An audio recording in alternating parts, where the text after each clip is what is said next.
साथियों, आपका अपने YouTube चैनल NPA NMS पर हार्दिक स्वागत है। आपकी जो क्लास है वो आज जीएस से संबंधित है, जो कि आपके यूपी एनएमएस में तो पूछी ही जाएगी। साथ ही अगर हम बात करें श्रेष्ठा वाले स्टूडेंट्स, उनके लिए भी इम्पोर्टेंट है। अटल आवासीय योजना वाले स्टूडेंट, उनके लिए भी इम्पोर्टेंट है। और अतुल महेश्वरी, उनके लिए भी इम्पोर्टेंट है। राइट, तो आज का जो हमारा पहला क्वेश्चन हो जाएगा जीएस का। पहला क्वेश्चन है, गहड़वाल वंश का अंतिम शासक कौन था जिसे चंदावर के युद्ध में मोहम्मद गौरी ने पराजित किया था? तो भाई चंदावर का युद्ध मोहम्मद गौरी और जयचंद के बीच हुआ था। राइट, मोहम्मद गौरी और जयचंद, जो कि जयचंद पराजित हुआ था। ऑप्शन नंबर थर्ड बिल्कुल ही हमारा सही जवाब हो जाएगा। चौहान वंश के शासकों ने अजमेर के बाद अपनी राजधानी किसे बनाया था? तो भाई अजमेर के बाद दिल्ली राजधानी बनाया था। क्या बनाया था? दिल्ली। ऑप्शन नंबर फर्स्ट बिल्कुल ही हमारा सही जवाब हो जाएगा। आगे, पाल वंश के किस शासक द्वारा विक्रमशिला विश्वविद्यालय की स्थापना की गई थी? तो धर्मपाल। कौन हो जाएंगे?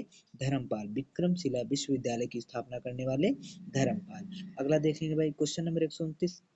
राजपूत काल में कौन सी प्रथा प्रचलित नहीं थी? इनमें से कौन सी प्रथा जो है वो राजपूत काल में प्रचलित नहीं थी? बाल विवाह था, सती प्रथा था, विधवा विवाह नहीं था। ऑप्शन नंबर सेकंड बिल्कुल ही हमारा सही जवाब हो जाएगा।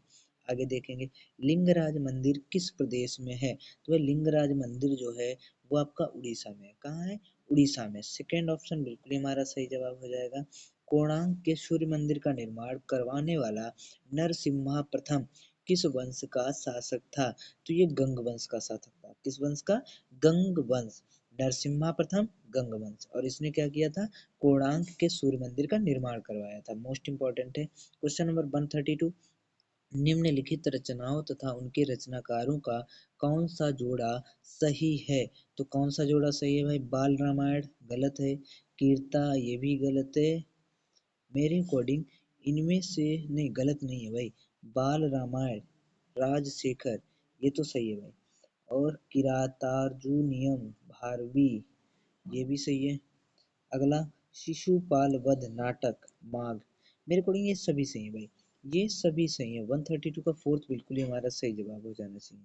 अगला देखते हैं भाई, निम्नलिखित रचनाओं निम्नलिखित रचनाओं तथा उनके रचनाकारों का कौन सा जोड़ा गलत है? तो राजतरंगिणी कल्हड़, बिल्कुल सही बात है, ये तो भाई सही है।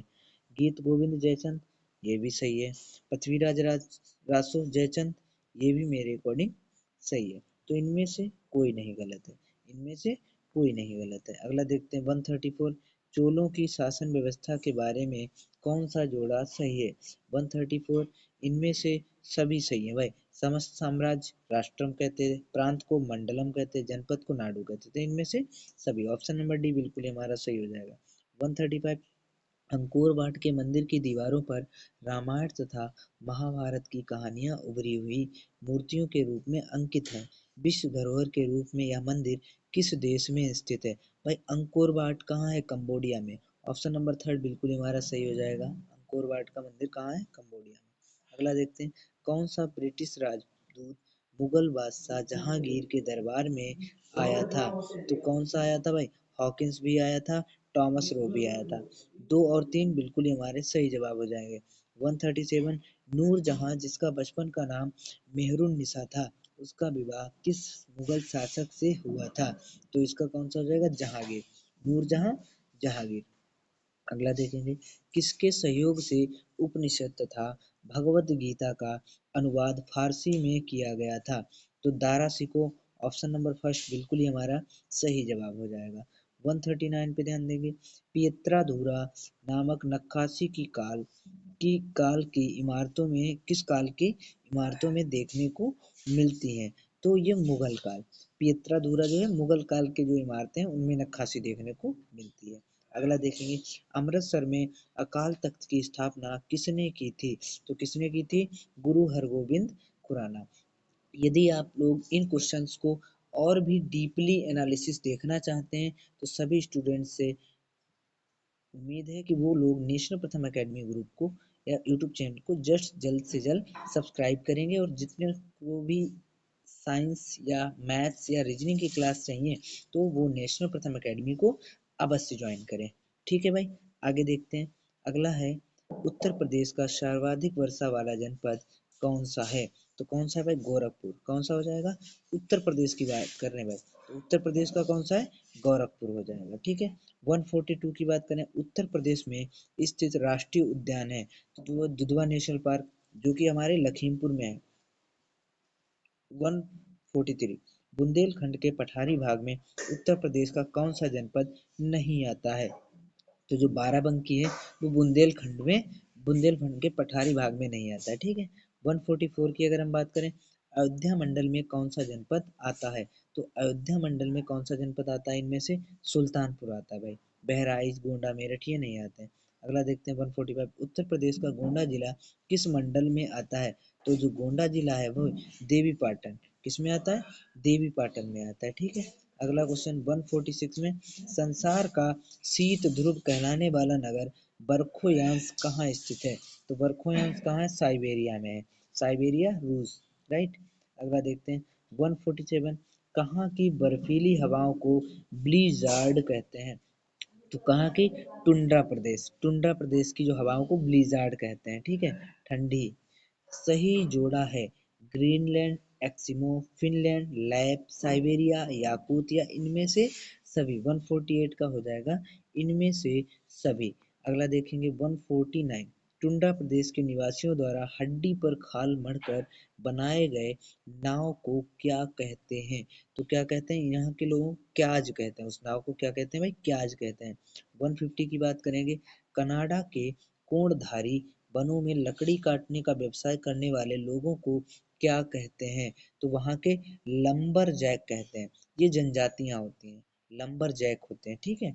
अगला देखेंगे भाई, सत्य कथन है तो इसमें से कौन सा सत्य कथन है? बुश वेल्ड सवाना प्रदेश की एक घास है, बिल्कुल सही बात है। उष्ण मरुस्थल में दिन और रात के तापमान में कोई अंतर नहीं होता है, बिल्कुल होता है भाई। उसमें देखो, दिन में अधिक गर्मी होती है, रात में अधिक ठंड होती है। टैगा एवं टुंड्रा प्रदेश में बहुत गर्मी पड़ती है? नहीं भाई, टुंड्रा तो अभी हमने बताया भाई, ठंडा होता है ना। कहाँ पाया जाता है? साइबेरिया में बहुत ठंडी होती है वहाँ पे। सवाना प्रदेश में सदाबहार वन पाए जाते हैं, बिल्कुल गलत है। सवाना तो एक घास का मैदान है। राइट। तो फर्स्ट वाला बिल्कुल हमारा सही हो जाएगा। अगला देखेंगे भाई, अगला क्या होना चाहिए? क्वेश्चन नंबर 152, सील और वालरस नामक जीव कहाँ पाए जाते हैं? तो ये टुंड्रा प्रदेश में पाए जाते हैं। कहाँ पाए जाते हैं भाई? टुंड्रा प्रदेश में पाए जाते हैं। ऑप्शन नंबर फर्स्ट बिल्कुल ही हमारा सही जवाब हो जाएगा। ऑप्शन नंबर फर्स्ट बिल्कुल ही हमारा सही जवाब हो जाएगा। 153 क्या है? आर्कटिक विलो है एक। आर्कटिक विलो मतलब क्या है? ये एक झाड़ी होती है। क्या होती है भाई? झाड़ी होती है। ऑप्शन नंबर ए बिल्कुल ही हमारा सही जवाब हो जाएगा। भारत देश के संविधान में दी गई कुल भाषाओं की संख्या क्या है? मतलब भारत का जो संविधान है उसमें कुल भाषाएं कितनी है? 22 हैं। कितनी है प्रेजेंट टाइम में? 22 हैं। ऑप्शन नंबर सेकंड बिल्कुल ही हमारा सही जवाब हो जाएगा। पोंगल त्योहार भारत के किस राज्य में मनाया जाता है? तो पोंगल कहाँ है भाई? तमिलनाडु। पोंगल कहाँ है? तमिलनाडु। क्लियर। पोंगल कहाँ मनाया जाता है? तमिलनाडु। केरल में ओणम। राइट। अगला देखते हैं 156, बाघ परियोजना की शुरुआत हुई थी? तो बाघ परियोजना 1973। ऑप्शन नंबर फर्स्ट बिल्कुल ही हमारा सही जवाब हो जाएगा। आगे देखते हैं क्वेश्चन नंबर 157, भारत सरकार द्वारा मनरेगा योजना शुरू की गई थी? तो मनरेगा योजना जो 2006 में शुरू की गई थी। कब की गई थी भाई? 2006 में। 158, क्षेत्र पंचायत का सदस्य बनने के लिए न्यूनतम आयु क्या होनी चाहिए? तो उसके लिए 21 वर्ष होनी चाहिए, बिल्कुल। पहले वीडियो में हम देख चुके हैं। उत्तर प्रदेश में नगर निगम की संख्या कितनी है? तो नगर निगम कितने हैं टोटल उत्तर प्रदेश में? 17 है शायद, मेरे अकॉर्डिंग। शायद 18वां शाहजहांपुर हो सकता है, इसको थोड़ा डाउट में रखते हैं। राइट। 17 या 18 हो सकते हैं। राइट। अगला देखते हैं, इसका आप लोगों को जवाब देना है। इसका जवाब आप लोगों को कमेंट में करना है कि उत्तर प्रदेश में नगर निगम की संख्या कितनी है। ठीक है। 160 का, मनरेगा योजना में रोजगार की गारंटी दी गई है कितने? 100 दिन की, 120 दिन की, 50 दिन की या 150 दिन की? तो 100 दिन की गारंटी है कि 100 दिन तो काम आपको मिलेगा ही। ये क्लास कैसी लगी है कमेंट में जरूर आप लोगों को जवाब देना है। और उसके बाद 159 को आपको सभी को कमेंट करना है कि इसका सही जवाब क्या होगा, 17 या 18। ठीक है। देखने के लिए धन्यवाद।